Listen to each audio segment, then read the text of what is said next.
Imagine que chaque vertèbre de votre colonne vertébrale cache un secret, un mystère ancien qui relie le corps humain au spirituel, à la magie et même à des sociétés secrètes comme la franc-maçonnerie. Vous êtes-vous déjà demandé pourquoi nous avons exactement 33 vertèbres? Et si je vous disais que ce nombre n'est pas une coïncidence anatomique, mais plutôt un portail vers une connaissance profonde et cachée qui traverse les siècles et se révèle dans les pages de la Bible, dans les rituels magiques et dans les symboles maçonniques? Dans cette vidéo, nous allons explorer les secrets cachés des 33 vertèbres. Peut-être n'avez-vous jamais prêté beaucoup d'attention à cette partie du corps, mais la vérité est qu'elle renferme un mystère qui pourrait transformer complètement votre vision du monde. Nous allons dévoiler ce que la Bible dit réellement à propos de la colonne vertébrale, ce que les anciens mages savaient, et pourquoi la franc-maçonnerie accorde tant de valeur à ce nombre. Mais attention, ce voyage n'est pas pour les âmes sensibles. En découvrant ces secrets, vous ne verrez peut-être plus jamais votre corps, ni le monde qui vous entoure, de la même manière. Alors, si vous êtes prêt à affronter la vérité, restez avec moi jusqu'à la fin, car ce que nous allons révéler pourrait ébranler tout ce que vous croyez être réel. Êtes-vous prêt à percer les mystères occultes des 33 vertèbres? Aujourd'hui, nous allons plonger dans un sujet fascinant, quelque chose qui va élargir votre esprit de manière que vous n'auriez jamais imaginé.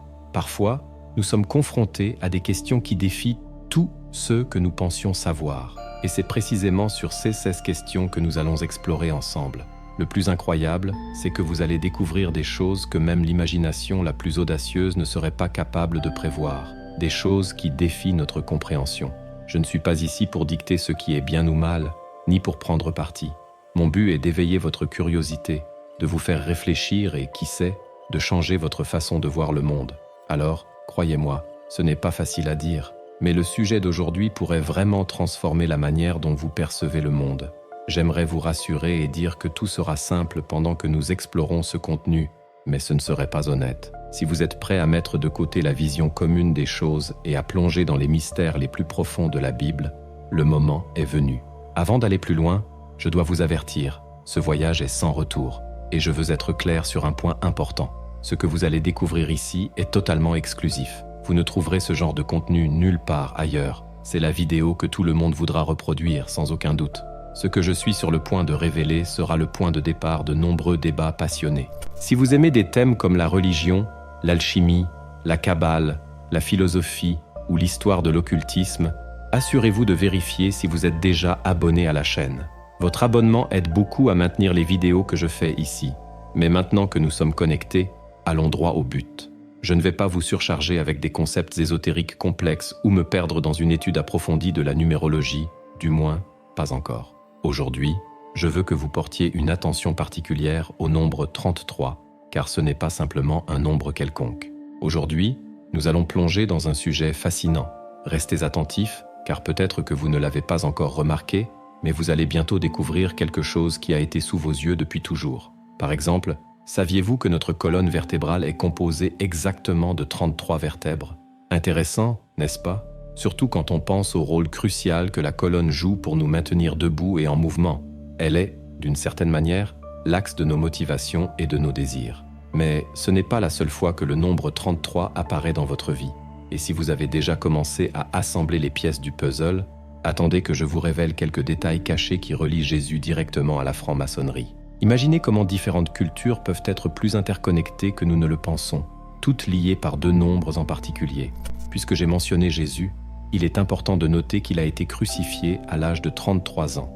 Peut-être pensez-vous que la présence de ce nombre dans notre culture n'est qu'une coïncidence. Après tout, le monde est vaste et la répétition d'un nombre peut ne pas sembler si significative. Et vous auriez raison en partie. Le monde est effectivement grand et les nombres peuvent se répéter sans un but précis. Mais voici ce que vous devez savoir. Le nombre 33 n'est pas un nombre ordinaire. Il a une signification profonde dans un contexte spirituel. Au fil des siècles, l'humanité a continué de se référer à cette simple répétition numérique d'une manière puissante.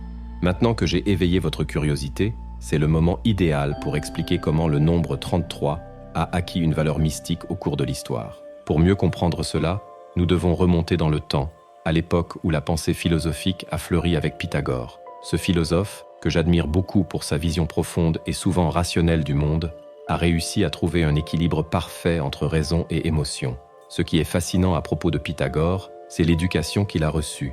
Contrairement à de nombreux penseurs de son époque, il n'était pas autodidacte. Dès son plus jeune âge, il a étudié avec les meilleurs enseignants disponibles, venant de Samos, du moins c'est CE que ses successeurs affirment. Imagine que nous parlons d'une île qui n'était pas comme les autres. Elle s'est transformée en un important centre d'architecture primitive et est devenue l'un des piliers de la Grèce antique. Mais ce qui importe vraiment ici, ce n'est pas l'île en elle-même, mais bien les idées de Pythagore, le grand philosophe. Pythagore croyait que le monde et tout ce qui s'y trouve, des éléments aux substances en passant par les connexions entre les choses, étaient basés sur les mathématiques. Pour lui, les nombres étaient au cœur de tout ce qui nous entoure. Il voyait les nombres comme des clés capables de répondre même aux questions qui ne nous étaient pas encore venues à l'esprit. En contemplant le ciel et la complexité du cosmos, Pythagore a théorisé sur les limites de l'existence humaine, croyant que les nombres organisaient l'univers. Cette pensée a dominé son esprit, et il est devenu le pionnier de cette idée selon laquelle les nombres sont la base de l'ordre du monde. Il enseignait que les nombres possédaient une fréquence propre, capable d'influencer tant le monde matériel que le monde spirituel. Et si vous aviez été là, vous auriez sans aucun doute été fasciné en écoutant ces explications. Mais ne pensez pas que l'ésotérisme est simplement une théorie quelconque. L'ésotérisme est un ensemble de traditions qui traitent de l'impact des symboles sacrés dans un contexte plus large et universel. C'est un domaine vaste, souvent difficile à comprendre. Dans de nombreuses cultures, nous voyons que certains nombres sont choisis pour représenter quelque chose, qu'il s'agisse d'une divinité, d'un symbole complexe racontant l'histoire d'un peuple ou de la connexion entre le corps et l'âme. Les nombres, de cette manière, peuvent symboliser le lien entre le créateur et la créature, ainsi que notre quête d'harmonie avec un Dieu toujours présent, toujours vigilant. Les nombres sont bien plus que de simples symboles. Ils possèdent une signification universelle, comprise de manière similaire dans différentes cultures. Et parce qu'ils sont si clairs et faciles à comprendre, les nombres sont étroitement liés à l'idée du monothéisme. Ils sont absolus et immuables. Par exemple, 2 plus 2 fera toujours 4, peu importe où vous vous trouvez. Il n'y a pas d'exception, seulement des règles fixes. C'est la base de nombreuses croyances. Ceux qui défendent cette vision croient qu'il n'existe qu'un seul Dieu qui gouverne tout, et que tous les autres dieux sont des inventions, créées pour répondre aux désirs et aux intérêts des gens, ou même à des forces démoniaques plus anciennes que la Bible elle-même. Maintenant, regardons le nombre 2. Il symbolise la dualité, c'est-à-dire l'idée qu'il y a toujours 2 côtés à tout, comme nous le voyons aujourd'hui. C'est la relation entre les opposés qui s'attirent, se heurtent, mais ne se mélangent jamais complètement, comme l'eau et l'huile, la lumière et l'obscurité. Cet équilibre est ce qui maintient le monde en fonctionnement. C'est pourquoi le nombre 2 est vu comme une balance, quelque chose qui apporte l'équilibre. Et puisqu'on parle du nombre 2, pourquoi ne pas parler du nombre 3 ? La Trinité, par exemple, est une idée que nous avons discutée plusieurs fois, et elle est défendue par des religions monothéistes comme le christianisme. Dans ce concept, bien que Dieu soit indivisible, il est compris sous 3 formes distinctes. 3 figures essentielles jouent des rôles différents, mais elles sont toutes interconnectées. Tout d'abord, nous avons le Père. Il est comme ce leader qui guide, protège et attend que chacun suive les règles. Il s'occupe de ceux qui traversent des difficultés et veut que les gens fassent ce qui est juste. La deuxième figure est le Fils. Sa mission est de suivre les directives du Père et de remplir un objectif spécifique. Dans le christianisme, Jésus est vu comme ce Fils. Il n'a pas seulement sauvé les gens, mais il a aussi enseigné des leçons précieuses qui ont façonné notre compréhension du bien et du mal aujourd'hui. La troisième figure est le Saint-Esprit. Cette partie peut être un peu plus difficile à comprendre. Pensez au Saint-Esprit comme à quelque chose qui est présent en tout, mais qui ne peut pas être divisé ou séparé. Il existe depuis avant le temps et joue un rôle crucial dans la création du monde et le développement de l'esprit humain, aidant les gens à penser au-delà de ce que nous pouvons voir et toucher. Alors, jusqu'ici, il est clair que le nombre 3 a une importance particulière. Il ne se contente pas d'aider à organiser les choses, mais il fait aussi partie du sens même de la vie. Dans l'idée de la Trinité, tout existe, et d'autres choses encore inconnues émergent d'elle. À travers le nombre 3, Dieu se révèle comme la somme de ses parties les plus fondamentales. Maintenant, une réflexion. Je n'ai jamais complètement compris pourquoi cela est si central dans le christianisme. Désolé si cela semble évident, mais si vous prenez le temps de lire la Bible, vous verrez que Dieu est extrêmement puissant et a toujours des intentions nobles. Mais, au-delà de cela, et j'espère ne pas être injuste envers votre foi, Dieu ne semble pas être quelqu'un qui partagerait facilement le protagonisme. L'idée n'est pas qu'une figure centrale disparaît ou cesse d'exister. En réalité, c'est plutôt comme une fusion, où tous sont Dieu, mais en même temps, aucun n'est exactement identique à l'autre. Ce qui est frappant ici, c'est la manière dont le nombre 3 apparaît pour organiser tout, même des choses qui, en soi, n'auraient pas besoin d'ordre. Cela me fait penser que le nombre 3 est, d'une certaine manière, un signe divin. Je vais approfondir cela plus tard, mais pour l'instant, concentrons-nous sur quelque chose de fascinant qui s'est produit à une période tumultueuse de la vie de Moïse. Pour ceux qui ne s'en souviennent pas, Moïse avait une mission énorme, libérer son peuple. Mais il n'était pas seul dans cette tâche. Dieu l'avait choisi pour cette mission. C'est Dieu qui a ouvert la mer Rouge, guidé les Hébreux et uni les tribus. Moïse, cependant, n'a jamais connu la terre promise. Mais avant de partir, il a fait quelque chose de crucial pour s'assurer que le peuple continue sur le bon chemin. Il a remis les 10 commandements et construit l'Arche de l'Alliance, qui est la partie la plus intrigante de cette histoire. À cette époque, les gens communiquaient à travers des symboles, des temples et certaines pratiques qui avaient le pouvoir de rapprocher les hommes des dieux. Et la tradition de l'Arche n'a pas fait exception. Construite avec des mesures précises données par Dieu, l'Arche avait pour but de symboliser l'alliance divine avec le peuple qui avait été libéré de l'oppression sous la direction de Moïse. À l'intérieur de l'Arche, 3 éléments ont été placés. Les tables de la loi, où étaient inscrits les 10 commandements, la verge d'Aaron, utilisée lors des avertissements qui ont conduit aux plaies, et un vase de manne, un point curieux. Alors que le peuple de Dieu errait dans le désert, il les a nourris avec le manne, une nourriture sacrée fournie exclusivement pour eux. Ce qui est intéressant, et c'est le point principal, c'est que Dieu montre toujours que même les choses les plus simples du quotidien peuvent avoir une signification très profonde. Ces 3 éléments que nous avons mentionnés plus tôt en sont un bon exemple. Ils établissent un lien entre le monde physique et le spirituel. Et c'est pourquoi, bien souvent, nous comptons jusqu'à 3 avant de prendre une décision importante, pour équilibrer nos émotions et agir avec plus de clarté. Les nombres ont une telle importance que la Bible prête attention même aux détails qui semblent petits, du moins à première vue, lorsqu'elle parle de la structure et de la taille des choses. Un exemple est l'Arche de l'Alliance, qui est l'un des plus grands mystères de l'archéologie moderne, décrite avec des mesures très spécifiques. Et le nombre 3 réapparaît, nous faisant réfléchir. Vous vous souvenez de Jonas ? Il est resté 3 jours et 3 nuits dans le ventre d'une baleine. Si vous avez encore des doutes, pas de problème, car nous sommes ici pour échanger des idées, et vous pouvez partager votre opinion à tout moment. Moi-même, je n'étais pas totalement convaincu au début, mais tout a changé lorsque j'ai commencé à creuser plus profondément. Comme nous allons le voir plus tard, les nombres ont des histoires à raconter qui n'ont pas encore été entièrement révélées. Prenez le nombre 4, par exemple. Il apparaît dans les éléments de la nature, la terre, l'eau, le feu et l'air, ainsi que dans les 4 points cardinaux. C'est comme si le nombre 4 représentait la structure de l'univers, ce qui maintient tout en place, reliant ce qui est naturel à nos aspirations spirituelles, et nous conduisant vers des mystères qui dépassent notre compréhension simple. Maintenant, le nombre 5 symbolise le changement constant, comme une rivière qui, en se mêlant aux éléments de la nature, crée quelque chose de nouveau, quelque chose qui émerge renouvelé. Ce 5e élément, c'est ce « E » que l'on pourrait appeler l'esprit. C'est de là que vient l'idée du pentagramme. Ce symbole ésotérique représente une véritable connexion entre le microcosme et le macrocosme. Mais je sais que vous avez probablement déjà entendu parler du pentagramme associé au satanisme. Cependant, cette vision est très limitée, et cela est un fait, pas seulement une théorie. Les premiers chrétiens, probablement issus des premières églises primitives, utilisaient ce symbole pour représenter les 5 plaies du Christ. Dans d'autres cultures, comme celle des païens, le pentagramme était utilisé comme un symbole religieux, représentant leur croyance sur l'ordre naturel. Mais, indépendamment de la religion, les 5 éléments restent essentiels, même s'ils ne sont pas les seuls composants de cette vision plus large. Voyons maintenant comment les êtres humains se connectent aux symboles, en commençant par le nombre 6, qui joue un rôle intéressant dans l'ésotérisme. Pensez à l'hexagramme, cette étoile à 6 branches. Il représente le lien entre le divin et le terrestre, entre le sacré et le profane.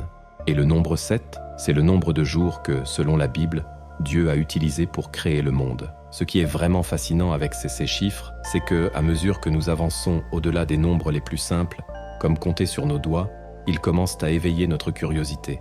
Et c'est là que les mystères entourant, par exemple, le nombre 33, commencent à se dévoiler. Je veux explorer d'autres chiffres avec vous, parce que cela nous aidera à comprendre comment tout est interconnecté. Il est important de réaliser que, tout au long de votre vie, vous avez été entouré de chiffres qui signifient bien plus que de simples équations mathématiques. Jusqu'à présent, vous avez pu comprendre que le monde s'organise et continue de s'organiser, en utilisant les nombres comme une sorte de boussole, marquant où nous sommes, où nous allons, et le type de monde que nous voulons construire, depuis les temps anciens. Pensez à la Grèce antique, lorsqu'ils ont construit le premier aqueduc à Samos, ou lorsqu'un Messie a été crucifié sous une sentence discutable. Le monde fonctionne selon des lois mathématiques, dans un mélange inexplicable entre les éléments de la nature et ceux que nous ne pouvons pas voir. C'est comme s'il s'agissait du grand projet architectural de Dieu, avec des nombres guidant notre chemin, préservés par des cultures bien plus anciennes que la nôtre. Ces symboles et ces chiffres continueront d'exister bien au-delà de vous et de moi, dans ce long voyage que l'humanité vient à peine de commencer. Pour ceux qui étudient l'histoire ou la théologie, le monde ne peut peut-être pas être expliqué uniquement par des nombres, mais la somme de toutes ces expériences et impressions divines nous montre que l'expérience humaine peut être bien plus riche et profonde. Alors, sans plus tarder, parlons du nombre 10, qui symbolise la totalité de Dieu. Mais, lorsque nous séparons ces chiffres, nous commençons à comprendre quelque chose d'encore plus profond. Lorsque vous associez le nombre 1 au 0, vous obtenez l'union entre le commencement et la fin, la Genèse et l'Apocalypse, et tout ce qui existe entre ces deux points. C'est la totalité de l'expérience humaine, ce que nous étions avant d'exister, quand, selon la croyance, il n'y avait que Dieu planant au-dessus de la terre. Visualisons cela ensemble, de manière simple et directe. Pensez à ce qui se passe lorsque nos corps physiques cessent d'exister, peut-être de manière inattendue.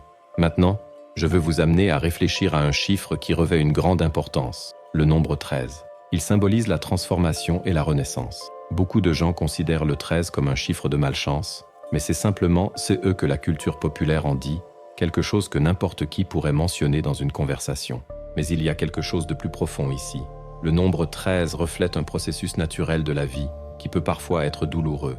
Alors que beaucoup considèrent le 13 comme le nombre qui marque le passage de la vie à la mort, je préfère voir le chemin inverse, la naissance, et pas nécessairement une renaissance. La renaissance implique qu'il y a déjà eu une vie antérieure, une expérience passée, marquant la fin d'un voyage, et non le début d'un autre. Et c'est cela qui me fascine avec les chiffres. Ils ont une force presque magique pour nous faire réfléchir et trouver de nouvelles significations.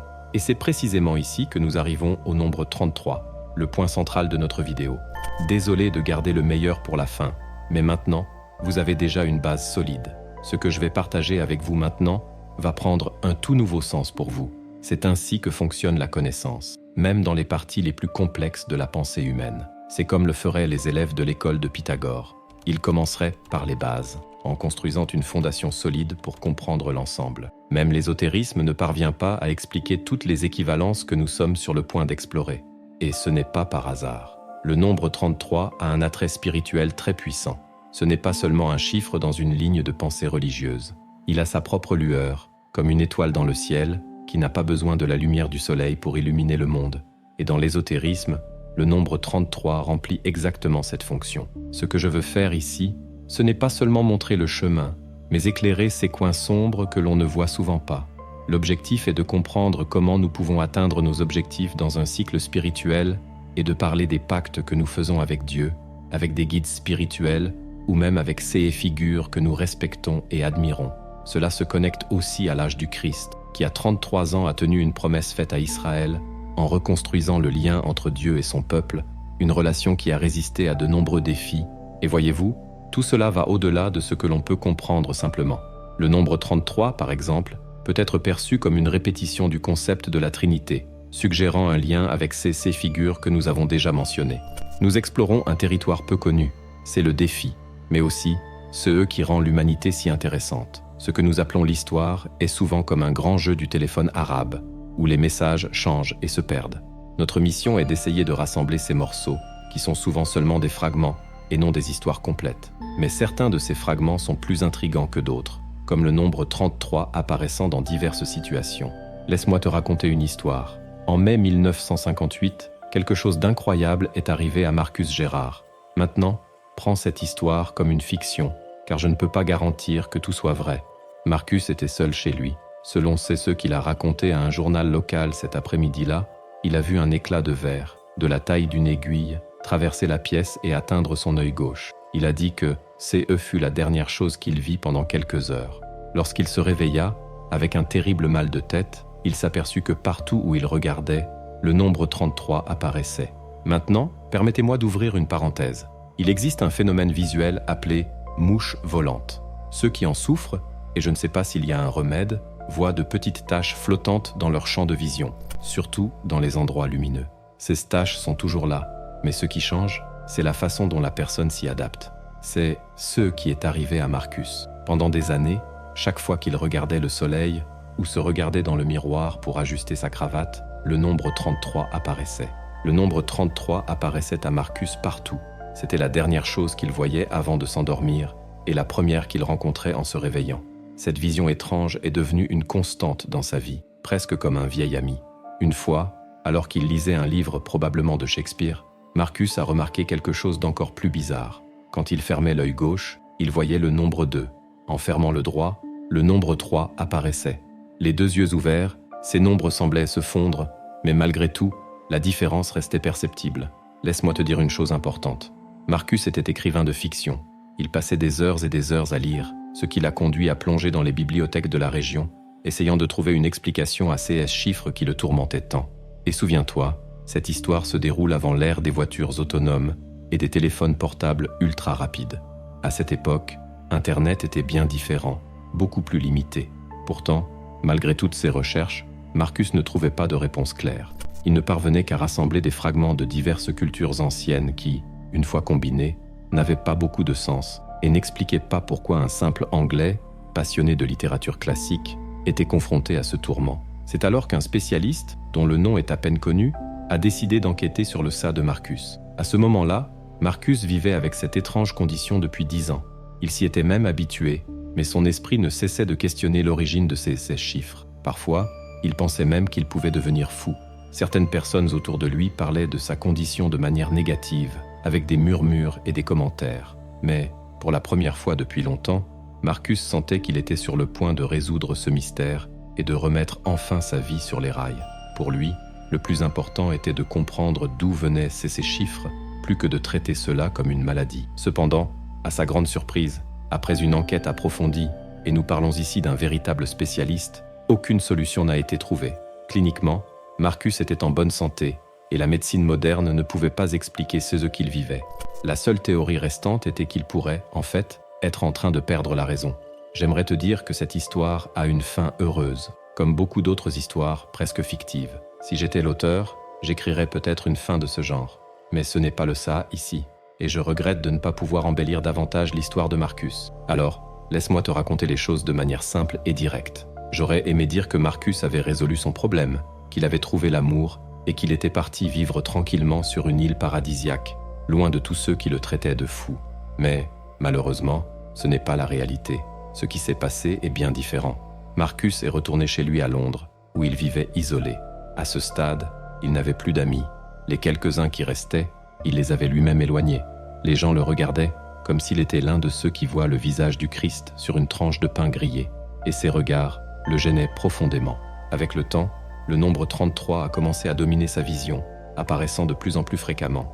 Au début, ce n'était qu'une tâche, mais bientôt, il ne voyait plus que ce nombre partout. Le problème visuel s'est transformé en quelque chose de plus sérieux, une obsession auditive.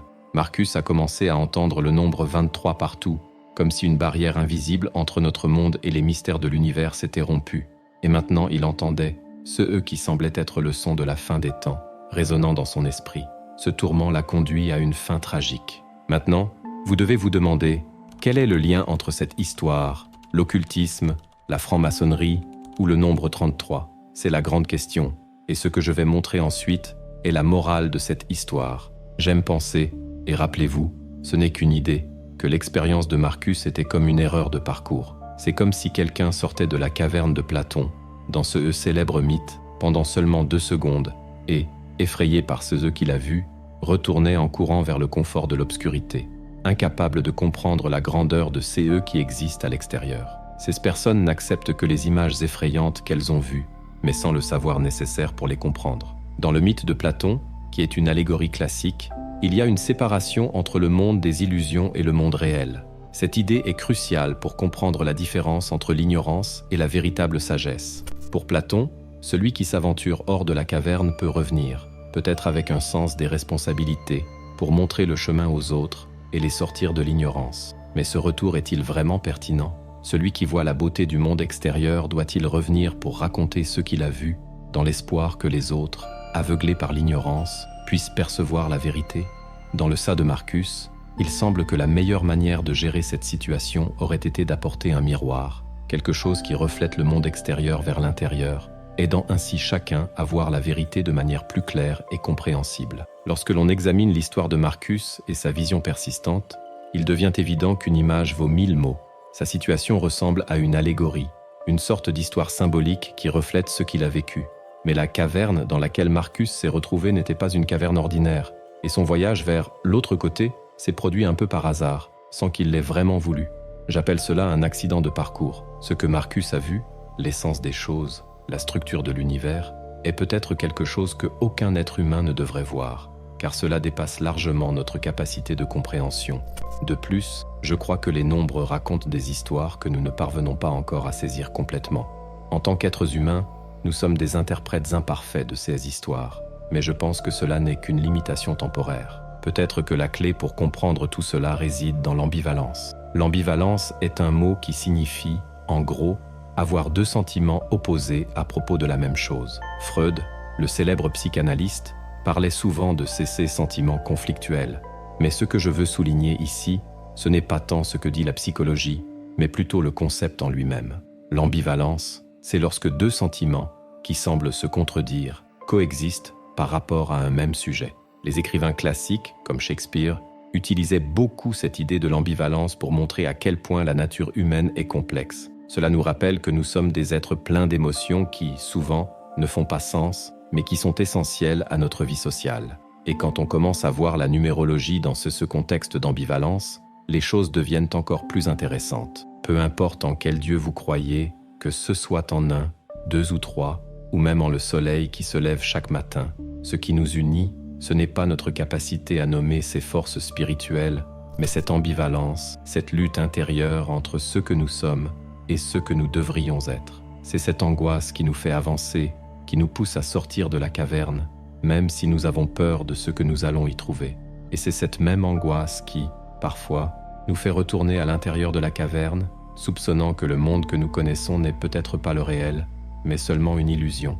Et quand je parle de la caverne, je ne parle pas seulement de celle que Platon a décrite dans son mythe. Je parle de nous, les êtres humains, qui, depuis le début de notre existence, avons toujours essayé de comprendre le monde qui nous entoure. Les nombres que nous utilisons et le sens que nous leur donnons sont profondément liés à nos désirs et aspirations. Nous sommes des explorateurs par nature, toujours à la recherche de signes de CE qui dépassent notre compréhension.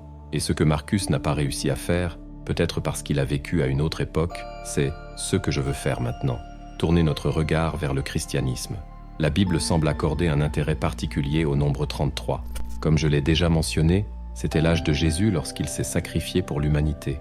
Mais cela ne s'arrête pas là. Le nom de Jacob apparaît 33 fois dans l'Ancien Testament. Et les choses deviennent encore plus intéressantes lorsque l'on examine le règne du roi David. L'une des figures les plus importantes de la Bible, David a régné pendant 33 ans. Il est important de rappeler que, malgré son statut de roi très admiré, David a eu une vie remplie de hauts et de bas. Souvent, il a laissé ses désirs terrestres influencer son jugement, et il a péché contre les lois de Dieu à plusieurs reprises. Mais malgré cela, il y avait de la pureté dans son cœur et une dévotion jusqu'à ses derniers jours. Réfléchissons ensemble à cette connexion fascinante entre Dieu et David, en particulier pendant les 33 années du règne de David. L'histoire devient encore plus intéressante lorsqu'on comprend comment Dieu traite son peuple. Rien n'arrive sans un but plus grand. Tout est déjà planifié. Dieu nous guide avec des promesses et des délais bien définis, montrant le chemin à suivre, mais sans jamais nous forcer à rien. Le pacte avec Dieu est un choix que nous faisons, utilisant notre libre arbitre pour marcher à ses côtés et accomplir le dessein qu'il a pour chacun de nous. Dans le cas de David, le nombre 33 symbolise cette signature sacrée, une alliance avec le Christ et un symbole de rédemption. Si nous plongeons un peu plus dans l'ésotérisme et le mysticisme, nous trouverons des connexions encore plus intrigantes. Par exemple, dans la Kabbale, le nombre 33 est lié à une séphira divine, représentant la compréhension et la sagesse. Cela nous amène à penser que le sacrifice du Christ peut être vu comme une manifestation de cette sagesse divine, qui organise et guide le monde selon des plans plus vastes. Mais il n'est pas nécessaire de se limiter aux textes anciens pour percevoir l'importance de ces nombres. Comme je l'ai mentionné précédemment, Le nombre 33 traverse des siècles d'histoire de l'humanité, et c'est ce que nous allons explorer maintenant. Lorsque Dieu a créé l'homme, et sans trop insister sur l'aspect religieux, il a intégré quelque chose de très intéressant. 33 vertèbres. J'en ai déjà parlé, mais je veux revenir sur ce point, car il est tout aussi important que de regarder le passé. Du point de vue biologique, l'être humain est une œuvre d'ingénierie extrêmement sophistiquée. Même avec tous les progrès scientifiques, recréer ce que Dieu a fait reste impossible. Les scientifiques ont découvert que les nucléotides, les molécules qui forment notre ADN, mesurent exactement 0,33 nanomètres de longueur. Cela démontre une précision incroyable, comme une signature divine dans la construction de l'être humain. Et au fil du temps, l'homme a commencé à adapter son code génétique à son environnement, créant une symbiose avec le monde qui l'entoure. Plus une personne se rapprochait des grands mystères du monde, plus elle s'approchait d'une vérité cachée. Par exemple, dans l'hindouisme, on croit que le monde est contrôlé par 33 dieux. Et ce même nombre apparaît dans le livre des morts tibétain, où 33 cieux sont gouvernés par Indra et Mara. Lorsque nous essayons de comprendre le monde, nous commençons par explorer les éléments les plus basiques de la nature. Et en faisant cela, les scientifiques ont recherché un élément qui pourrait expliquer tout le monde naturel. Et devinez ce qu'ils ont trouvé? L'élément 33, qui est l'arsenic. L'arsenic est très intéressant car, malgré ses 3 états à des températures tropicales, il y a quelque chose de curieux dans sa composition. Il possède exactement 33 protons et 33 électrons. Et voici la cerise sur le gâteau. Le mot arsénique vient du grec et signifie fort et viril. Peut-être que c'est exactement ce que Dieu avait en tête lorsqu'il a décidé de créer Adam. Vous vous souvenez quand j'ai mentionné la franc-maçonnerie? Beaucoup de gens ne savent pas grand-chose à ces sujets ou n'y prêtent pas vraiment attention. Mais il existe un mythe selon lequel la franc-maçonnerie serait un groupe fermé aux intentions sombres. C'est pure fantaisie, une idée que beaucoup défendent, mais qui n'est pas vraie. De grandes figures historiques que vous connaissez faisaient partie de la franc-maçonnerie. Beaucoup d'autres ont influencé la pensée théorique et philosophique de la franc-maçonnerie. Un exemple est Isaac Newton. En plus d'être un brillant scientifique, il était aussi chimiste et mathématicien. Newton avait tout pour influencer les esprits de son époque. En 1700, il a présenté au monde une échelle de température qui portait son nom. Dans cette échelle, il disait que l'eau se solidifie à 0 degré et bout exactement à 33 degrés. Maintenant, réfléchissez avec moi. À moins que vous n'ayez manqué les cours de sciences, vous savez que le corps humain est principalement composé d'eau. Sur l'échelle de Newton, l'être humain, lorsqu'il est immobile, est représenté par un 0, comme s'il était en état d'inertie, sans rien faire. Mais, lorsqu'il reçoit de l'énergie, il se dilate, commence à agir dans le monde. Et c'est à ce moment-là que l'ébullition des 33 degrés se produit. Pensez-y, le corps humain est en grande partie composé d'eau. Dans l'échelle de température que Newton a présentée, l'être humain, lorsqu'il est immobile, sans rien faire, est représenté par un 0, comme s'il était dans un état neutre, sans action. Mais, lorsque ce corps reçoit de l'énergie, il commence à se dilater, à interagir avec le monde qui l'entoure. Et c'est à ce moment-là que se produit l'ébullition à 33 degrés, lorsque l'homme se remplit d'énergie, comme un verre d'eau bouillante, qui commence à libérer de la vapeur et à monter vers le sommet. C'est la connexion entre l'homme ordinaire, sans grandes aspirations, et l'homme qui s'élève spirituellement, rempli d'énergie divine. Ce que je trouve fascinant, c'est que pour la franc-maçonnerie, le nombre 33 symbolise cette transformation intérieure, un changement dans la substance de chaque être. Mais cela n'est pas considéré comme la fin d'un grand travail, comme la cerise sur le gâteau dans le plan de Dieu. En réalité, le nombre 33 est plutôt comme une virgule sur le chemin, un lien entre différentes étapes, et non la destination finale. Un autre fait curieux qui mérite d'être mentionné, et que j'ai brièvement abordé lorsque j'ai parlé du nombre 10, est que l'union des chiffres a une signification propre. Il en va de même pour le 33, tant dans l'union que dans la séparation des chiffres. Si nous examinons l'anatomie, tout comme les scientifiques l'ont fait en étudiant l'ADN humain, nous découvrirons quelque chose d'encore plus intéressant. Il existe au moins 20 références au nombre 3 tout au long du parcours de l'humanité, et je pense que cela continuera d'inspirer des contenus pour les générations futures. Comme nous sommes concentrés sur le présent, je vais me focaliser uniquement sur le passé, qui nous donne certainement une vision de ce que nous vivons actuellement. Le monde est organisé, et même dans le désordre, j'essaie de trouver le dénominateur commun, l'axe qui unit et fait bouger les gens. Le nombre 3 semble être une explication plausible, non seulement parce que nous nous organisons de cette manière, avec une forte attirance pour le pragmatisme de CE Nombre, mais aussi parce que nous utilisons CE Modèle dans notre construction sociale. Le meilleur de 3, par exemple, ne sert pas seulement à couronner un champion, mais c'est la manière la plus juste de garantir que les perdants reconnaissent leur défaite. Beaucoup disent que, quand un ne veut pas, deux ne se battent pas, mais je le vois autrement. Quand deux ne veulent pas, le troisième élément décide, du moins dans un contexte purement théorique. Avez-vous déjà réfléchi à l'organisation d'un podium, alors que notre vision plus simpliste pourrait penser que l'idéal est une compétition polarisée? Il y a beaucoup plus à considérer. Notre culture a toujours permis la présence d'un troisième élément, quelque chose qui surgit de manière inattendue et change tout. Par exemple, si nous prenons le nombre 3 et que nous le répétons 3 fois, nous arrivons aux 9 cercles de l'enfer de Dante. Et, soit dit en passant, nous avons une vidéo ici sur la chaîne qui explore en détail cette intense aventure décrite dans la Divine Comédie. Maintenant, si nous additionnons 4 au lieu de 3, nous obtenons le nombre 12 qui correspond au signe du zodiaque. Ces signes, d'une certaine manière, influencent nos personnalités et portent un pouvoir déterminant. J'ai déjà mentionné que le monde est organisé de telle manière que le scénario de votre vie semble caché dans une caverne plus ancienne que le monde lui-même. Le déterminisme et l'individualité de chaque être humain sont comme des pièces naturelles qui se combinent et s'étendent, mais toujours dans une configuration cosmique. Ce concept de déterminisme apparaît également dans le contexte familial, quelque chose que Paul, dans ses célèbres lettres, défendait avec ferveur. Paul, comme beaucoup d'entre vous le savent, est un exemple puissant de transformation. Au début, il était l'un des plus grands persécuteurs du Christ, mais il est ensuite devenu le plus grand diffuseur de l'Évangile. Cependant, comme le dirait tout chrétien fervent, Paul n'était pas seulement ce qu'il était, mais ce qu'il était destiné à devenir. Et cela, bien sûr, demande beaucoup de courage. Revenons à notre thème, il y a ici un certain déterminisme mathématique que nous ne pouvons pas ignorer. Comme je l'ai mentionné, Paul a écrit plusieurs lettres aux peuples qu'il visitait et aux figures centrales des églises qu'il a aidé à fonder au cours de ses voyages. Dans l'une de ses lettres, il a souligné l'importance de la Sainte Famille, exprimant son inquiétude quant aux directives qui devaient guider la sainteté familiale. Dans ce modèle, il existe une hiérarchie bien claire, presque comme une pyramide, le père, la mère et l'enfant, exactement comme dans la Sainte Famille, composée de Marie, Joseph et Jésus. Dans la vidéo, nous discutons du nombre 33 et de sa signification pour Jésus. Mais si nous simplifions ce nombre jusqu'à obtenir un chiffre unique, nous voyons qu'il complète un cycle. Le 3e jour, Jésus ressuscite, marquant le début du Nouveau Testament.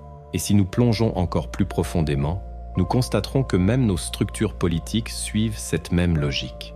Les 3 pouvoirs qui gouvernent l'État en sont un exemple classique, quelque chose que l'on peut observer dans diverses cultures à travers le monde. Le nombre 3 est également fondamental dans la construction d'une œuvre artistique, notamment dans les pièces de théâtre et les compositions musicales, où des moments spécifiques sont créés en 3 actes. Et bien sûr, de nombreuses compétitions se terminent par la recherche d'un vainqueur incontestable, suivant toujours cette logique du nombre 3. Ce que je veux te montrer, c'est que le nombre 3 est profondément lié à notre quotidien, façonnant même nos décisions. Cela ne peut pas être juste une coïncidence, n'est-ce pas? Peut-être as-tu déjà remarqué certaines références au nombre 3 dans ta propre vie. Si c'est le sas, partage-les dans les commentaires de la vidéo. Mais attends un peu, ne le fais pas tout de suite, car le plus intéressant reste à venir. Lorsque j'ai mentionné la connexion entre les nombres et la sagesse populaire, ce n'était pas simplement pour éveiller ta curiosité. Comme tu l'as sans doute remarqué, il existe de nombreuses preuves qui nous aident à voir le monde de manière plus détaillée.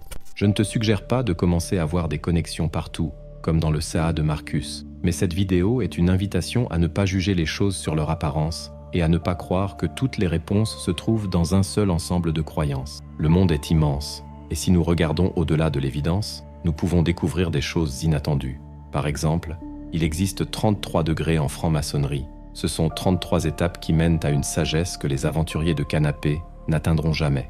Chacun de ces degrés offre des outils qui aident à construire un idéal qui correspond à tes objectifs personnels. Cette quête de 33 niveaux est unique et personnelle pour chacun. En parlant de film, le nombre 23 a marqué un moment important, mais tragique, dans la carrière de Jim Carrey. Bien que le film n'ait pas été un grand succès, il contient certains détails curieux.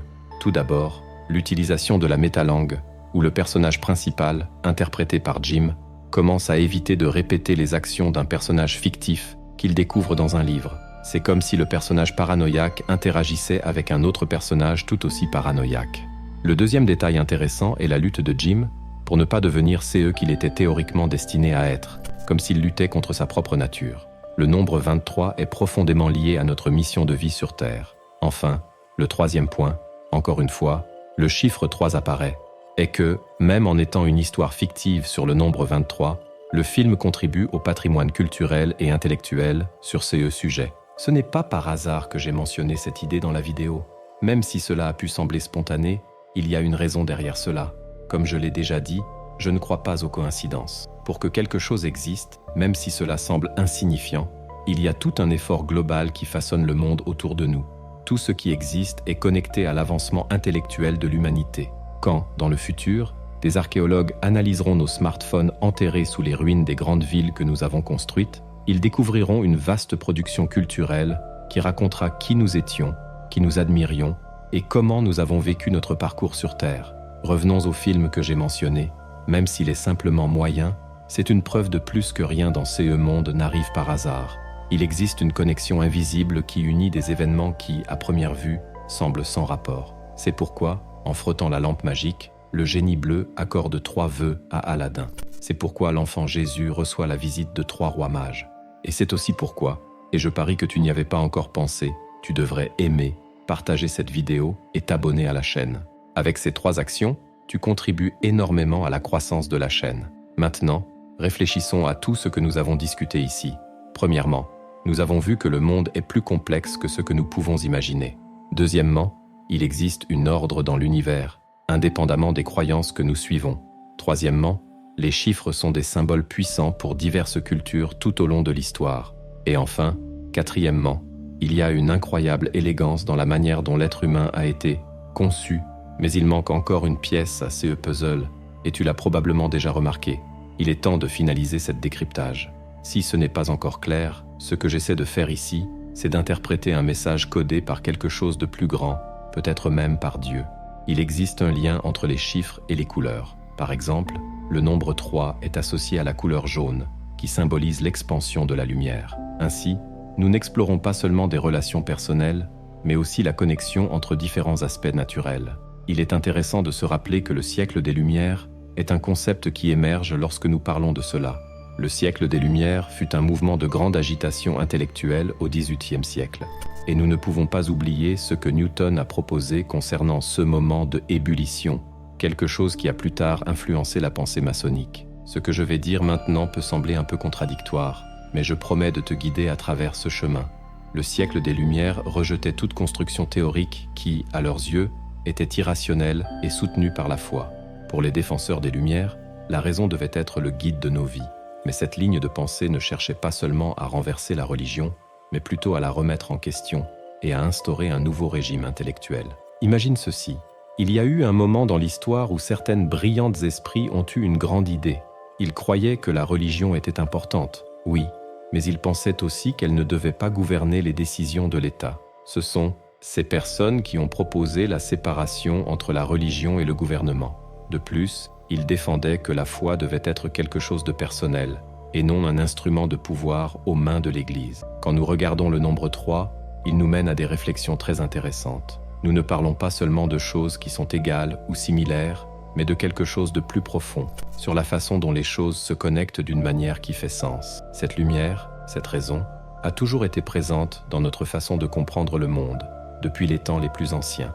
Pense au mythe de la caverne de Platon, par exemple. Dans ce mythe, notre contact avec le monde extérieur se fait à travers les ombres projetées sur le mur de la caverne. Sans lumière, il n'y aurait pas d'ombre. Cela nous montre comment la nature fonctionne de manière complémentaire, quelque chose que même la psychologie moderne reconnaît. Laisse-moi expliquer cela de manière plus claire.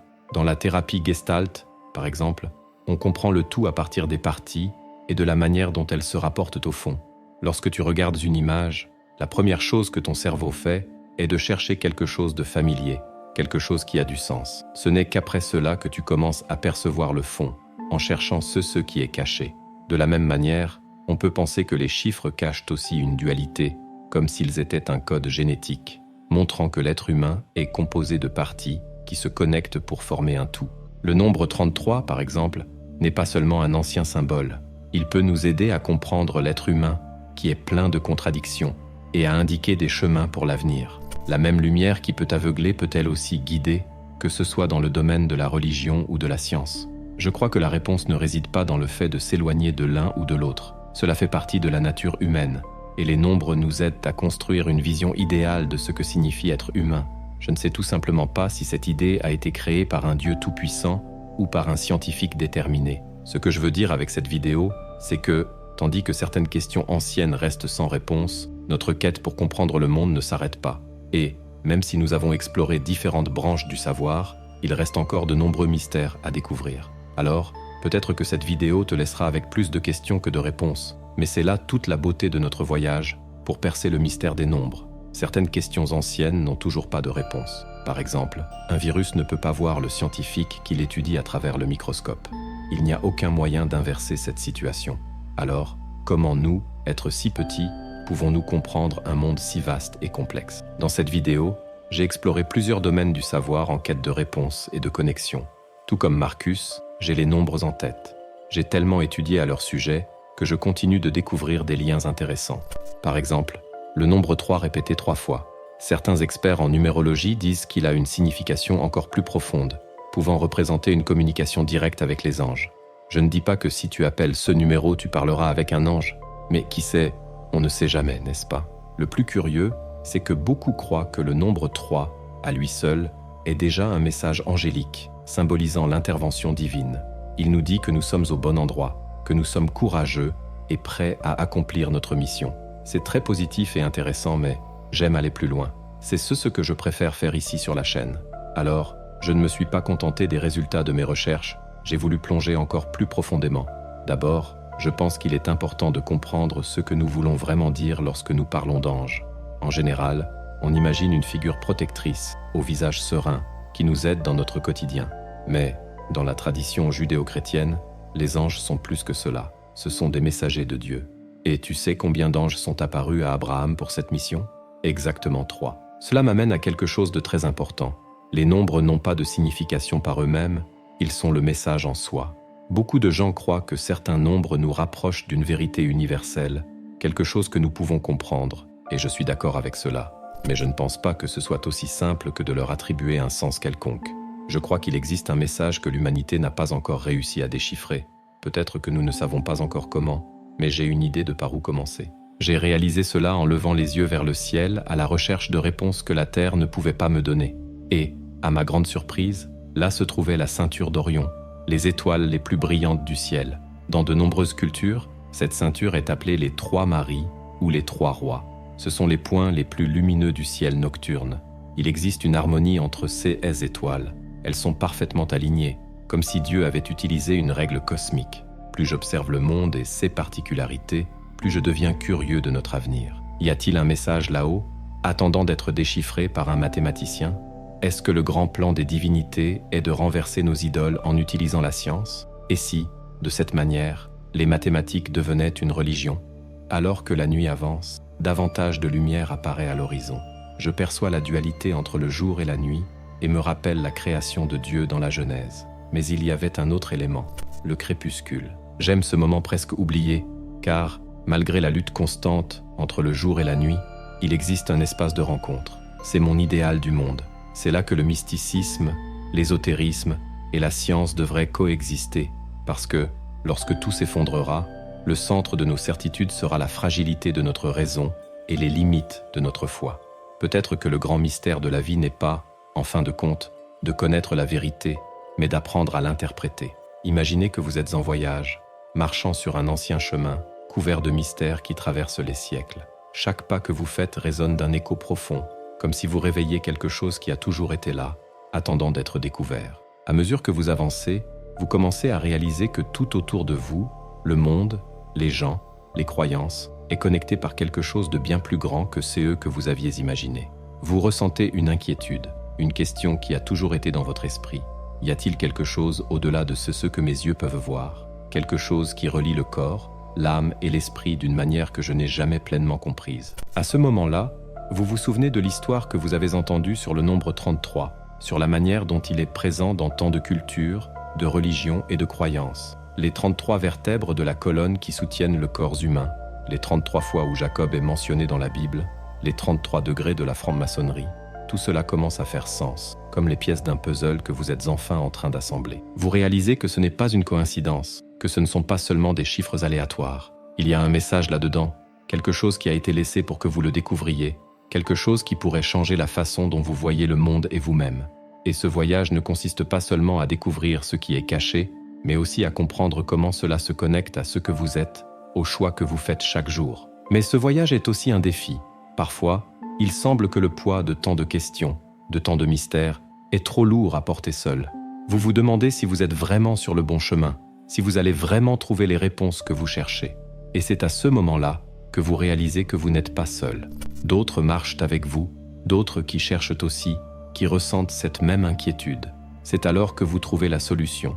La véritable sagesse ne réside pas seulement dans le fait de connaître, mais dans le partage, dans la connexion avec ceux qui sont sur le même chemin. Car au final, ce ne sont pas les chiffres ou les mystères qui nous définissent, mais bien la manière dont nous utilisons cette connaissance pour grandir, pour nous connecter et pour transformer le monde qui nous entoure. Je tiens à te remercier d'avoir embarqué dans cette aventure avec moi, d'avoir marché à mes côtés alors que nous déchiffrions ensemble ces mystères. Je sais que parfois la route peut sembler longue et parsemée de défis, mais je veux que tu saches que chaque pas que nous faisons ensemble fait toute la différence. Tu n'es pas seul dans cette quête. Nous sommes ensemble, explorant, découvrant et grandissant. Si cette vidéo a touché l'une de tes questions, l'une de tes douleurs, sache que la solution commence ici, avec la connaissance que nous construisons ensemble. Et ce n'est que le début. Il y a tellement plus à explorer, tellement plus à découvrir. Alors continue avec moi, abonne-toi à la chaîne, partage cette vidéo et avançons ensemble, car ce voyage ne fait que commencer. Et souviens-toi, la véritable sagesse ne réside pas seulement dans la connaissance, mais aussi dans le partage, dans le fait de se connecter les uns aux autres. Merci d'être ici. Ta présence est la clé qui ouvre la porte vers un nouveau monde de découverte.